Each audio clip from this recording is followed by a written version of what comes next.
Alrighty, welcome back to this second video lecture for this workshop. And the topic now is going into this methodological sort of framing of the entire workshop. And that is the topic of what we call design fiction, which is a rather new kind of field within the academic design discourse. And rather new here basically meaning that it is only 10 years old, but that's rather young in an academic sense. And throughout the next hour, I'm going to introduce sort of the main concepts, some of the main concepts from a couple of the papers that is on Moodle for you to read, but also some of the stuff from inside of my own book. And then I'm going to add a smaller second design fiction video where I introduce both a case, which sort of showcases for you how it can actually be used to gather feedback online. That is sort of an extra addition this year that we're doing because it might actually be a way for you to propose how to do this remotely if you had to use these design fiction scenarios to test your design representations with users, even though you can't sit together with them. And then it will also introduce a sort of small, quick and dirty framework that I have developed for making it easier for you, maybe in your groups, also remotely, to discuss what data you already have, both in terms of empirical data, theories, and background data, and how you can use that to sort of begin to mold your own design fiction scenarios in this workshop. But, so to speak, that the main question that we're going to raise here over the next hour is basically a question of how do we explore possible futures? That is actually sort of the main problem that design fiction has dealt with for the last 10 years here. That is a sort of a sense of saying design had ran into some problems, even though design thinking itself had been a phenomenal tool. Then there had been the tendency to see, okay, design thinking also tends to begin to reproduce, even though it reframes problems, it reproduces these sort of internal structures and internal cultures of how we actually deal with and surround ourselves with technologies or the ideas about technologies.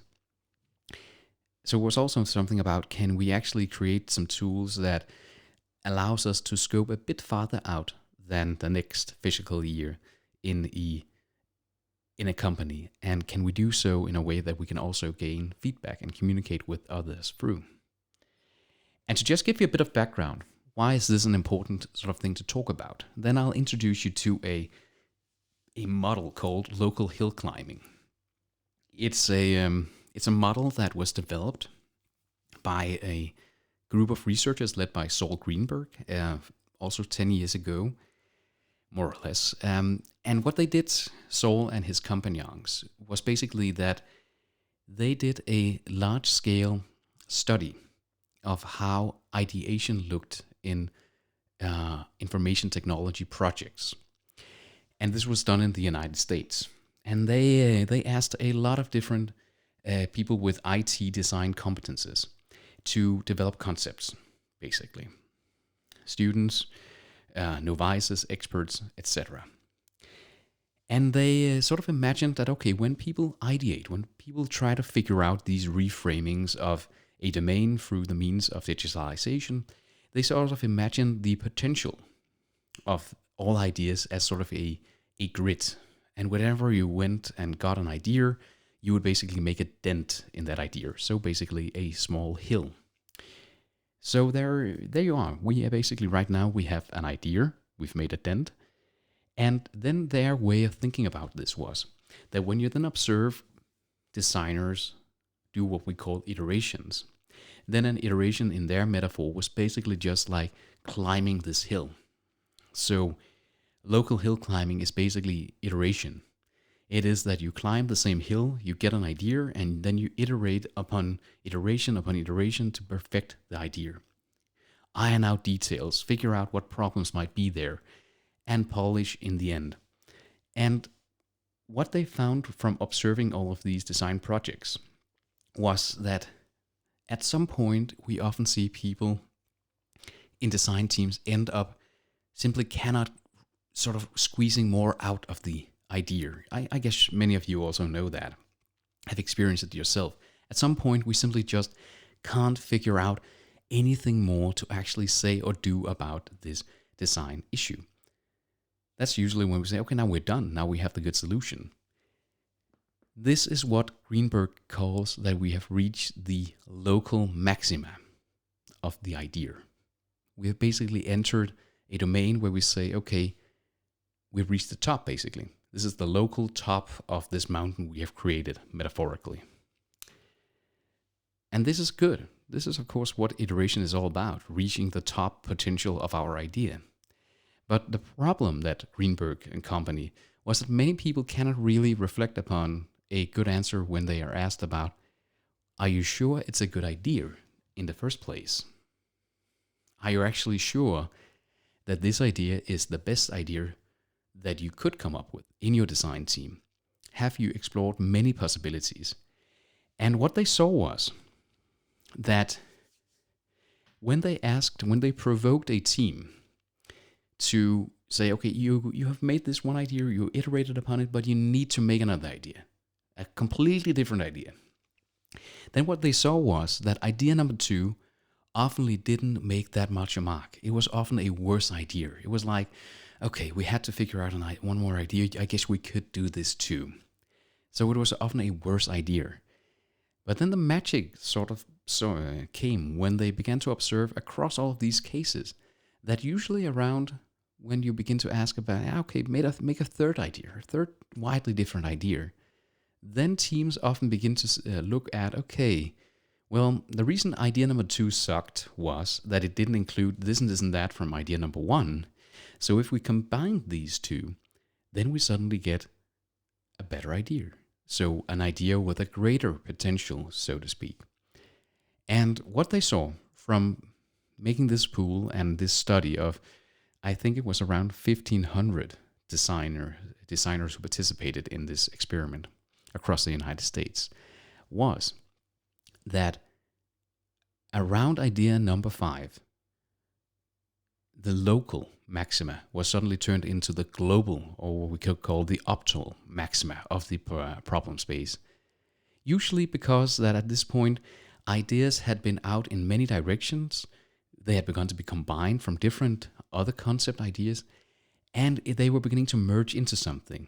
And often what they saw was that if you develop many more elaborate ideas, not just variants of the same idea, you would end up just sort of reproducing some of the aspects. And again, it is plus minus. It is not that always the 5th idea is the best. But it was basically what they saw was that we need to figure out how to escape, basically, how to escape these local hills in design. Because there is this problem with them that they are so persuasive for us. We think that we have a good idea. We've collaborated, we've bled, we've sweat, we've used all of our energy to create this. So it can be hard to actually see that there is something outside of the scope of normality here. One of my favorite examples of this, there's a long history of this. One of my favorite examples is mobile phones, basically. If you remember in 2001 when Nokia came out with the Nokia 3310, it was sort of the epitome. It was the new local global maxima of what a mobile phone can be, completely redefined, or the 3210 actually did. But it created sort of a new paradigm for how mobile phones could work. First of all, they should have no antenna. Then they should be small, pocket friendly. Then they should have an intelligent dictionary, a T9 dictionary. So you could actually write fast because they were made just as much for writing as for calling. And then, of course, they should be able to run snake games, basically. And then suddenly, an entire industry flocked around this idea space. Okay, this is how to solve this problem of creating mobile communication the right way. And you iterate and iterate, not just on the same product, but on the exactly same product category. And that's the point here, that a local hill can also be a product category. And you can see here in the middle, we saw the industry cramming more and more and more features into the same kind of product archetype, basically. And even though Apple weren't the first with the iPhone to create a smartphone, because they weren't by far, they were the first company to begin to redefine what is it actually a phone is. That they reduced the phone to basically just be a green application inside a pocket computer, which basically could be anything. It could also be an MP3 player, it could also be a mail client, it could also be a camera. All of these feature stuff that had been put into phones in the previous 5 years with shifting success, basically. So that shows us that local hill climbing and all of this stuff is not just about iterating on one product. That's the problem. It's a good thing. It's when we iterate upon a paradigm and don't question the paradigm itself. And there can be many reasons for why we don't often question the paradigm. One of them might be the way we essentially also explore design. At least that's one of the hypotheses behind this field. That often when designers start out new things, we either do it by post-it notes, write ideas up on a board, or we begin to sketch in a static medium, traditional static mediums. And they are great. They're great at reproducing different stuff. They're great at showing, okay, a new car or a new interaction device or a new service like the storyboard up here on top. They are great, basically, for a lot of this. But the problem is that when we sketch, when we write stuff on a post-it note for that matter, we're doing it with what we call idioms. Idioms, that is conventions. Conventions for what we already know by experience. So here with the mobile phone, we know about QR codes. With a car, we know it starts out with having 4 wheels, etc. basically. That is why so many people are still sort of trapped in the domain of, okay, the solution to this problem might be an app. Or so many people 10 years ago said the solution to everything is that they should have a social media presence. That is basically this local hill climbing, because we are so basically trapped by our idioms, our ways of doing, our conventional ways of doing things. And our design tools are often not helping us, because we actually we have to represent something, and we represent often what we know, and then we represent it in a new way, and then we have a new product. It especially becomes a problem when we are in design cases where we're sort of challenged, like you're in this course, in this entire education that you're on, to also explore technologies that are pretty much on the sort of front end, like sort of big data, cloud services, Internet of Things, experience technologies, stuff like that, technologies that have no conventions yet, because they are not yet defined as the global maxima. They're not defined as a new paradigm. They're basically just a dent in the field, and no one has really climbed it yet with success. That is what we call that things are non-idiomatic. That is a thing that I borrowed the term from one of my great Swedish colleagues, Professor Jonas Löfgren, who have written some things together with it about back when I did my PhD. We define that a thing is non-idiomatic when it has no conventions, or very few conventions at least. And the problem is that if we merge this with Bill Buxton's way of talking about sketching inside user experience design, we know that we will have to do with things that happen over time, facing, feelings, all of these aspects that has to do with how we come about all the conventional stuff in our life. So non-idiomatic design, and I would argue that what service system designers often do is non-idiomatic. We design without or outside the conventions of the existing design spaces often. And that's the challenge here. That's why we need some other methods than the traditional ones, or at least we need some nuances to our service maps, actor maps, blueprints, etc. And it goes back to, again, Bill Buxton. He's a favorite of mine. He has this wonderful quotation where he says that the reason that we need to explore new design tools is that without informed design, technology is more likely to do bad than good. Think about that for a moment, right? that if we just reproduce things, reproduce old ways of thinking about technology, about thinking about user experiences, are we actually helping people? Or are we actually keeping them trapped inside of something that they think is good? When a client comes and say, hey, we need an app, can you do that for us? And we say, yeah, okay, we want to earn money. Is it actually a good idea? Is it actually just that we are climbing the same local hill again and again? Or should we actually shift completely into another way of thinking? And that about shifting, that is basically the domain of this topic here that we're going to talk about.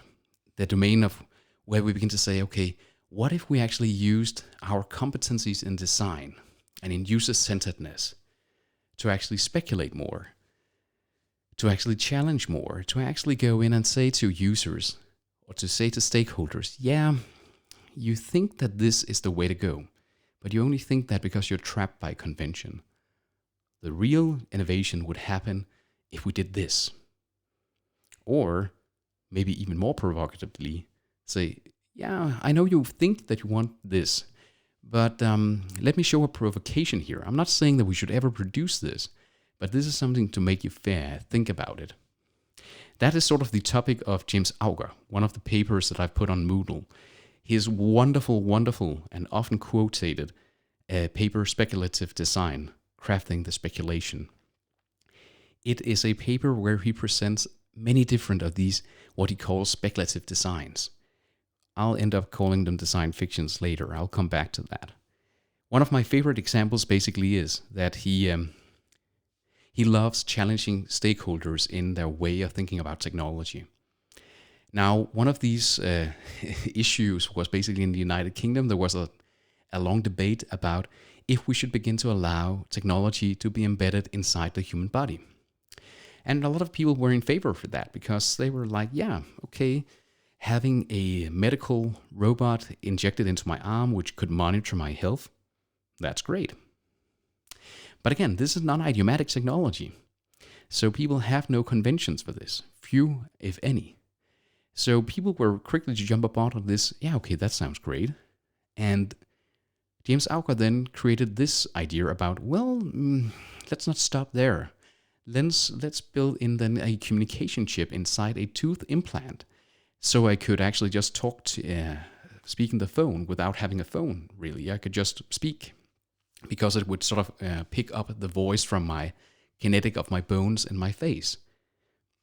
And he made this wonderful, it's not even a prototype, it's a mock-up. It's a piece of art, basically, he created.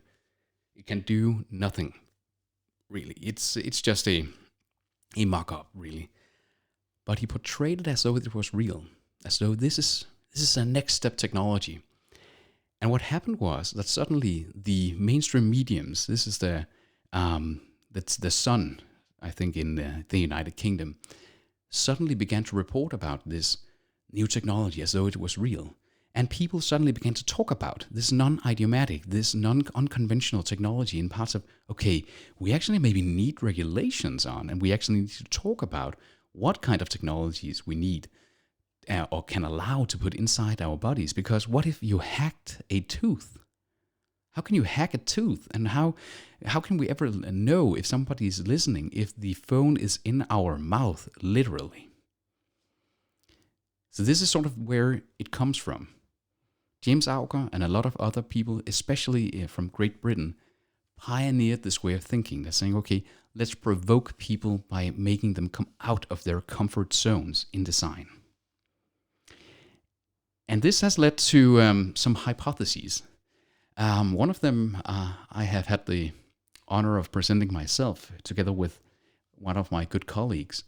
And that is that when we create some things like James Auger's audio tooth, even though he told no story about it, he just made it to provoke people. Then we could see that even that started to create a discourse, a storytelling on its own. Even though there were no storytelling in it, it became a new story. It became a story about ethics of technology and stuff like that. And that made my colleague Tessa Jensen and I beginning to discuss that, well, maybe this is actually a fundamental thing for all design. that up until we actually implement whatever design that we do, and that is regardless of the design being a service, a physical product, a digital product, a legal document, or whatever we design, up until we actually implement anything, any design is actually a piece of fiction. It is a story about what might be. It is implied, is implemented inside of the entire what if question we ask in design. That we are actually telling a story about something that might be possible if some things were changed.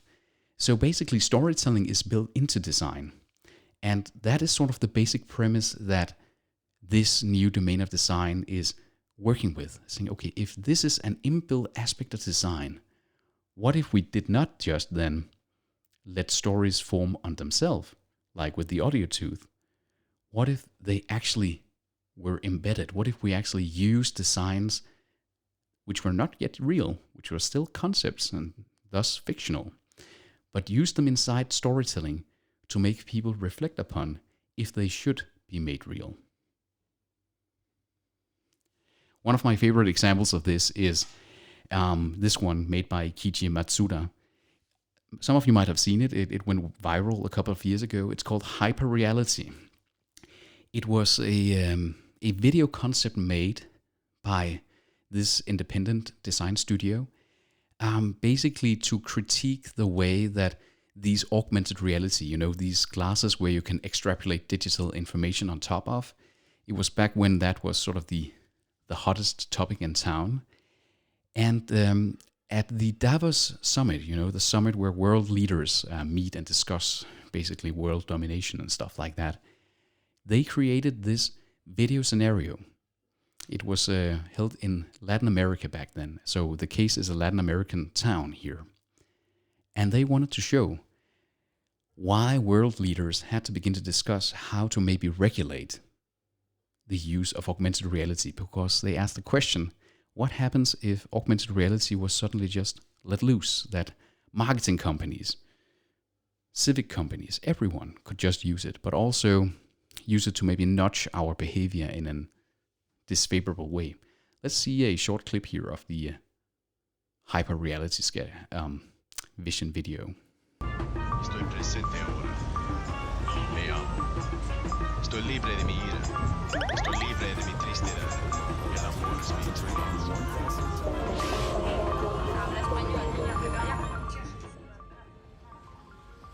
So you can see all of this is basically advertising, right?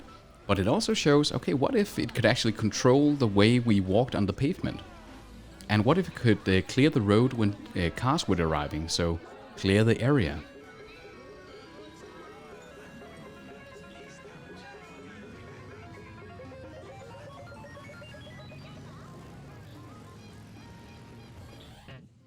And then we shift the context. What if it could actually be used for marketers and supermarkets? What if we could actually suddenly begin to use it to, okay, you can have this little pet, and if you have that, you will get some bonus points. But what they don't tell you is that this pet, of course, will also try to nudge you into buying those nice coconuts over there.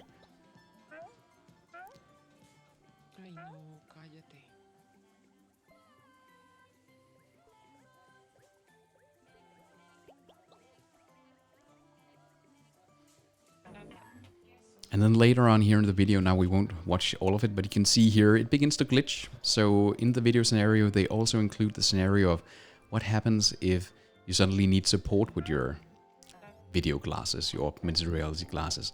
And what happens if someone takes advantage of you in this way. I'll just kill the audio here. This video went viral, and actually in Colombia, where this video is situated, because the Davos meeting was there, they now have some of the strongest regulations on augmented reality displays in the world. It was so that most places in the world, augmented reality marketing is regulated in the same way as static posters in at bus stops basically are. Not really the same thing. So it goes to show that this kind of material, it can make us think. It can make us suddenly say, okay, yeah, I can see it. it looks a little science fiction-y, but it's not more science fiction-y than it could actually be made with technology that is available here and now. So it's something that we need to talk about before someone basically just builds it and it's all over. And the interesting thing here is, of course, that, well, couldn't we just have made a static sketch of this or made a storyboard of this? Isn't that enough?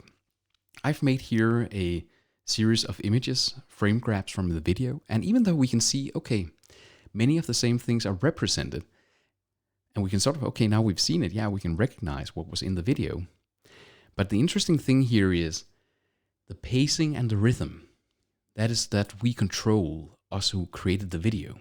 The way we cut, the way we filmed things, that's basically qualities of the medium. And then an important, even more important thing is the anticipation. The thing that are built in when we see something that is temporal, something that is in a video format, is that the audience, the anticipation that is subjective to me as audience, is that I begin to sort of say, okay, what happens now? Okay, what can the dog do in the supermarket? Okay, did that. Okay, what happens next? That anticipation is basically what we leverage when we create this kind of mediums. That storytelling is all about pacing, rhythm, and anticipation. And we can use that to actually communicate, but also to provoke reflections on our design ideas. And when we do that, that is basically what is called a diegetic prototype.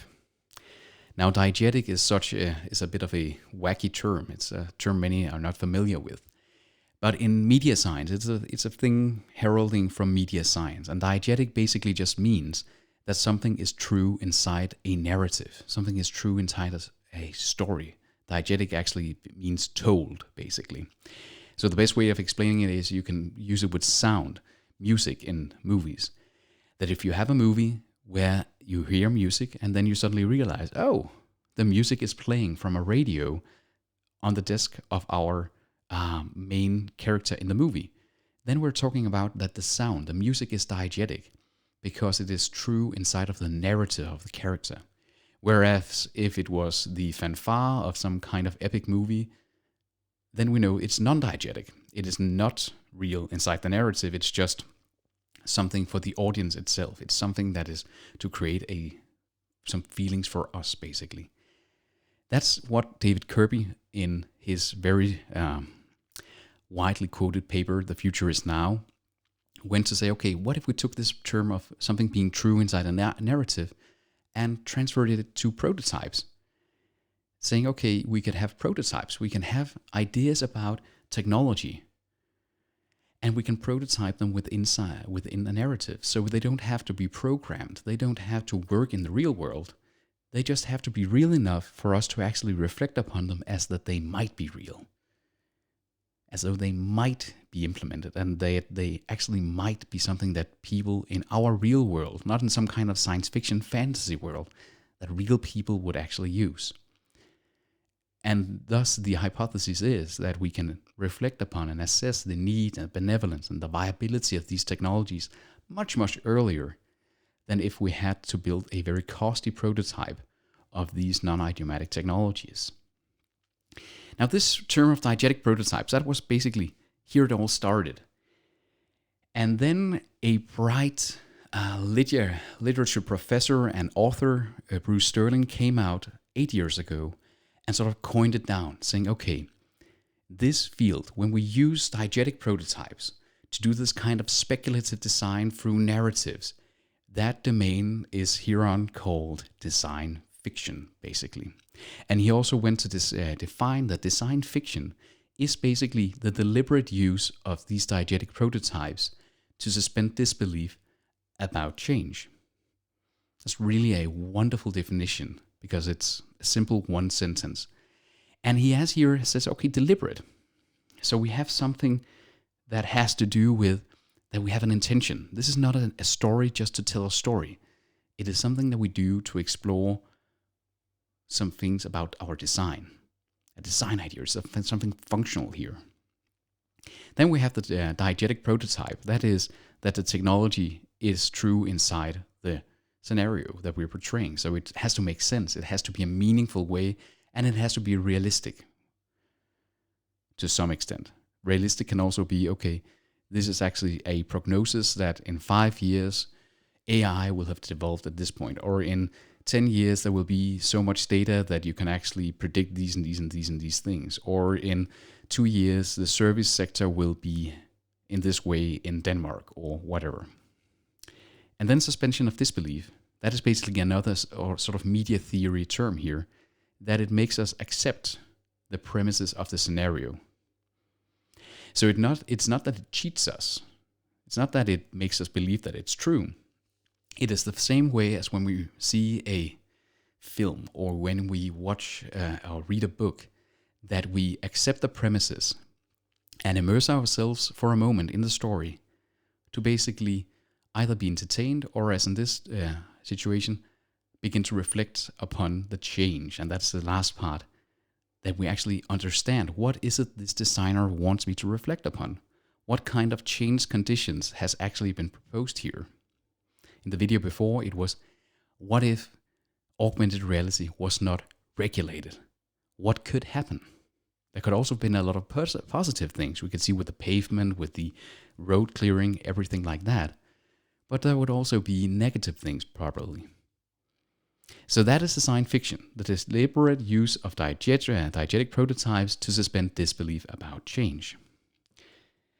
And I think it is important here to basically sort of break it down to say it is different from science fiction.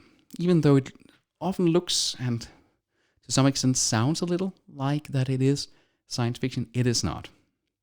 Science fiction is, first of all, often set in a more distant future. And if not, it is at least set in a sort of unclarified future, sort of where you can't see exactly how we would end up there unless something radical happened.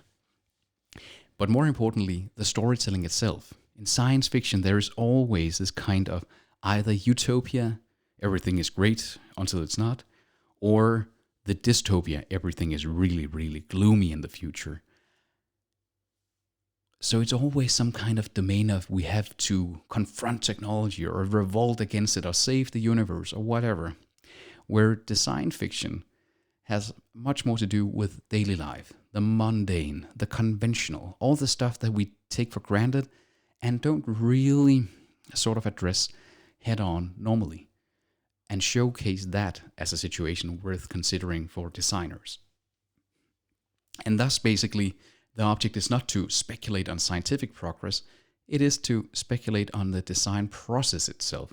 How will we actually come about and progress our way of reframing some kind of field within design?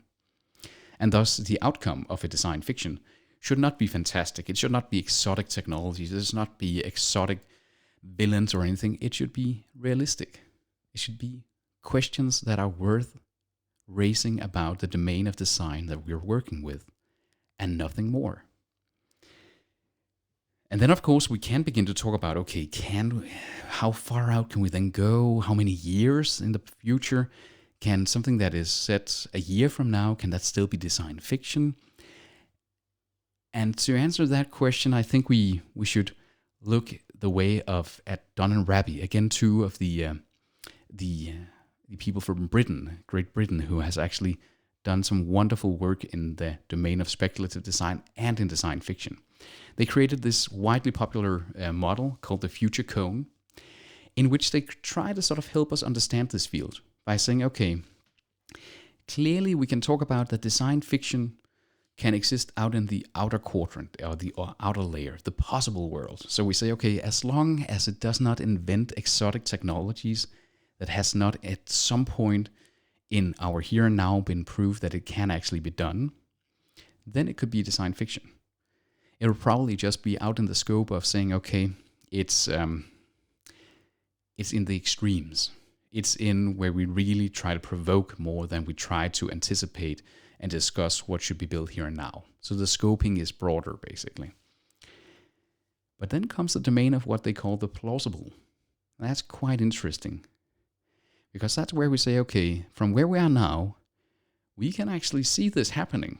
This is clearly linked to today's world. This is clearly linked to issues we have right now in this domain or this design context, issues we have with technology, issues we have with services, whatever. So they are plausible. That's where we really can begin to pinpoint that, okay, here is something. And then, of course, we can narrow even more in and say, okay, do we actually already know what is probably going to happen? That might be that we can anticipate, okay, there will be an election, or there will be a major sporting event which will require some service design. How would we redesign a Olympic Games if the coronavirus made it so that we could not host it as a global event as we used to do? How would we redesign that? That could be a probable scenario for a design fiction. And then, of course, where normal design comes in, the normal traditional way of applying design, that would be where we say, okay, we look for what is preferable. We don't care about all the possible, plausible, probable stuff. We are only interested in the preferred future because we're user-centered designers. So, of course, that is represented too. But it is also represented with sort of a degree of uncertainty. It is still in the cone, but it's not a dot. It's not a specific mark where you can say, okay, here's the preferable one. Because the future is always up in the air, basically. So the thing Dunn and Raby basically tells us here is that they ask the question, well, how much knowledge do we have? That might be empirical knowledge, it might be statistical, it might be historical knowledge to qualify what we should investigate more. But they also ask about how much fantasy and will do we actually have to imagine other possible scenarios. And even though that we might be looking for the preferable scenario, they are basically arguing that it sometimes makes sense to start out in the possible sort of side of the cone and then say, okay, if this is the extreme, how can we then begin to narrow more and more in and end up having a much more strong argument and much more strong sort of reflections to base our decisions and our arguments for what the preferable design of the here and now then would be. Hopefully that makes sense. I think before we end this first of the two part of this design fiction video lecture, I think we will take a step back. Because design fiction is really even though it first got its name here 8 years ago and 10 years ago, people began to really be interested in this kind of speculative storytelling in design, I would argue that it is much, much older.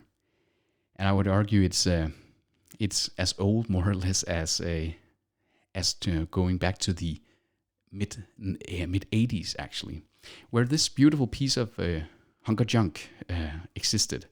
This was a concept made by Apple back in 1980? It was 87, I think, 87, yeah.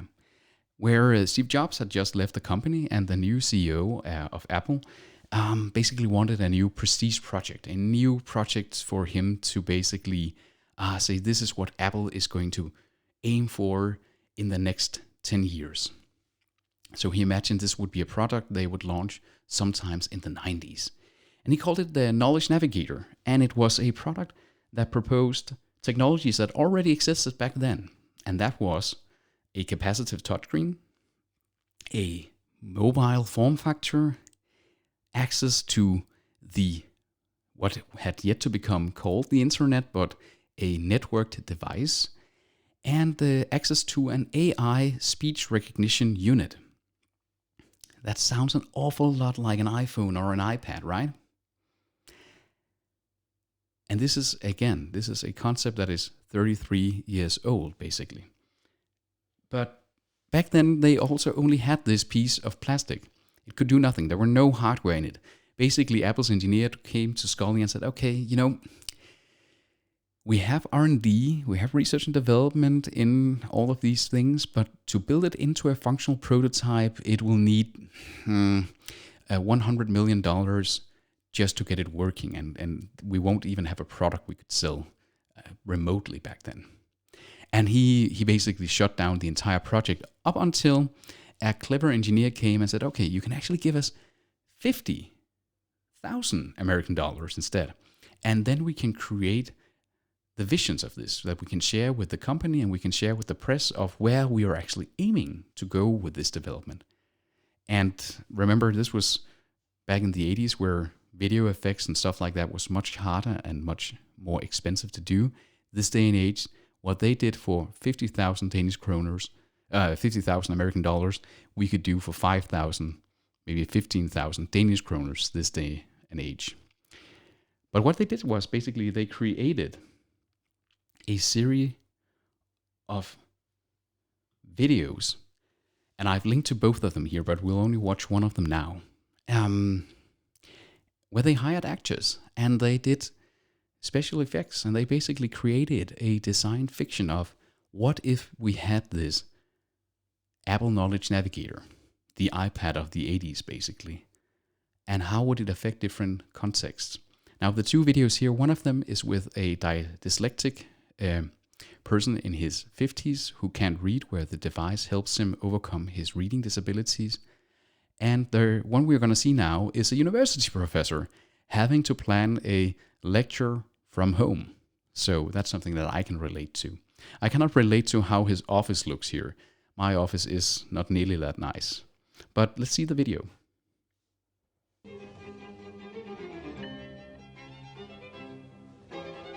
You have 3 messages. Your graduate research team in Guatemala, just checking in. Robert Jordan, a second semester junior, requesting a second extension on his term paper.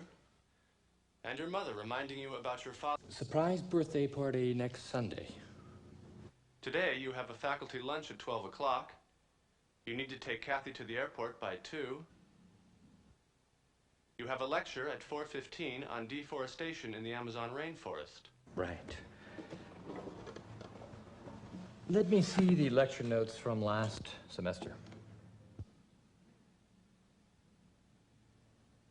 No, that's not enough. I need to review more recent literature. Pull up all the new articles I haven't read yet. Journal articles only? Fine. Your friend Jill Gilbert has published an article about deforestation in the Amazon and its effects on rainfall in the sub-Sahara. It also covers drought's effect on food production in Africa and increasing imports of food. Contact Jill. I'm sorry, she's not available right now. I left a message that you had called. Okay. Let's see. There's an article about 5 years ago, Dr. Flemson or something. He really disagreed with the direction of Jill's research. John Fleming of Uppsala University. He published in the Journal of Earth Science of July 20 of 2006. Yes, that's it. He was challenging Jill's projection of the amount of... You can see the entire video later on. Even though, of course, the aesthetics here is clearly 80s and early 90s. You can see here with the Commander Data Star Trek-y looking AI assistant. You can clearly see how this sort of set the vision. Now, of course, Apple came into some trouble in the mid-90s. They were close at bankruptcy. So they of course shut down this project for time being. But one of the lead engineers on the iPhone and iPad development has said on tape that when they started up the development of these new products, many of the same people involved in the teams had been in Apple in the late 80s, early 90s, and they actually found these old vision videos and began to reflect and sort of pick up on the notes and the different ideas that had been flowing around back then. So it shows that even though we are out in the future cone, sometimes it takes a very long time, and the only thing is that this day and age, things are developing much more rapidly than they did back then. Because nowadays, if you write iPad concept on YouTube, you will find tons of user-created videos looking a lot like this one. Basically where we have a user imagining how could an iPad connect with magnets and NFC chips so you can actually combine them and they would hang together. And what if I could then use it for multiplayer games? And what if I then had some small Pico projectors in the sides which I could project my controls out on the table? all the technology existing right now, and you can actually buy it off the shelf. And what if I used a monitor here, like on the Nintendo 3DS, where it simulates sort of a 3D view, depending on where I'm looking at the screen from? How could that be for an awesome iPad, basically? And the list goes on. Basically, this is made by not even design studios, not big companies. This is just users speculating who are proficient in some kind of software. It just shows how far this field has gone, that now everyone can basically speculate. And that is probably why this field has grown so rapidly in the last 10 years, because the production environments are now easier than ever, cheaper than ever, and it has become much more democratic than back in the days where it was only really big companies who could speculate in a couple of years ahead. So to sum up here, the first section here, before we dive into the cases in the next video, design fiction is something that creates a story world. So we create something, some kind of situation. It doesn't have to be a dramatic story with, okay, there is these actors, they have to accomplish these goals. It can be very simple, like the one we saw before here. Two friends meeting up with each of their iPads, and they want to play a game. That is actually a story also. But of course, we can elaborate the story more, like in the augmented reality case. Okay, a world where unregulated augmented reality happens. What would that look like, and what situation would play out there? And that brings us to number 2, that something has to be prototyped inside that story world. That is the diegetic prototype. We have to place something, some kind of design artifact, digital, service, experiential, whatever. We have to prototype something to exist inside of that story world in order for us to actually provoke some reflections. And that brings us to the third and final, that a design fiction does these two things: create a story and creates a diegetic prototypes in order to create what they call a discursive space. And that is basically just fancy talk for saying a room where we can discuss things, a way of talking about this design before we invest money, time, resources, and potentially mishaps from implementing the design and building it in the real world. So it is basically that we use fiction to consider what something may be. And in that way, it just becomes this classic design of the qualified guess, as we call it. What if X happened? What if X circumstances, or under X circumstances, this thing would maybe be plausible or true? Or if X situation in society was real, then Y product might actually be a meaningful addition there, or might actually do more good than harm, or whatever kind of question we explore. So that's basically, to wrap up, that is the definition part of what design fiction is and where it comes from.